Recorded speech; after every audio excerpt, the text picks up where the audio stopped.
बातमी मनसेतून आहे। राज ठाकरेंच्या उपस्थितीमध्ये आज शिवतीर्थावरती एक बैठक होणार आहे। मराठी भाषा दिनानिमित्त कार्यक्रमाच्या नियोजनासंदर्भात ही चर्चा होणार असल्याचं बोललं जात आहे।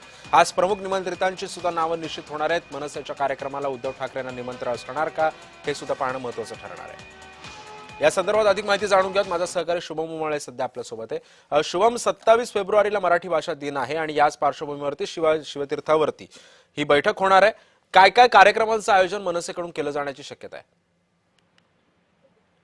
खरं तर आज शिवतीर्थ एक प्रमुख बैठक राज ठाकरे यांनी बोलवलेली आहे आणि या बैठकीमध्ये मराठी भाषा दिनानिमित्त कार्यक्रमाचं आयोजन हे कुठेतरी आखलं जाणार आहे आणि अशामध्येच मराठी भाषेच्या दिनाचं नियोजन हे प्रचंड मोठ्या प्रमाणात आणि चोख पद्धतीने मंच पक्षाकडनं करण्यात येणार आहे आणि याच्यामध्ये नेमके निमंत्रक कोण असणार आहेत, प्रमुख पाहुणे कोण असणार आहेत याबद्दल देखील आज निश्चिती जी आहे ती मनसे अध्यक्ष राज ठाकरे आणि त्यांच्यासोबत जे मनसेतील वरिष्ठ पदाधिकारी आहेत त्यांच्याकडनं करण्यात येणार आहे। खरं पाहायला गेलं तर मनसे आणि दोन्ही ठाकरे बंधू एकत्रित आल्यानंतर प्रत्येक कार्यक्रमामध्ये जे आहे दोन्ही ठाकरे बंधू एकत्रित दिसून आले होते, त्यांचे परिवार देखील एकत्रित दिसून आले होते।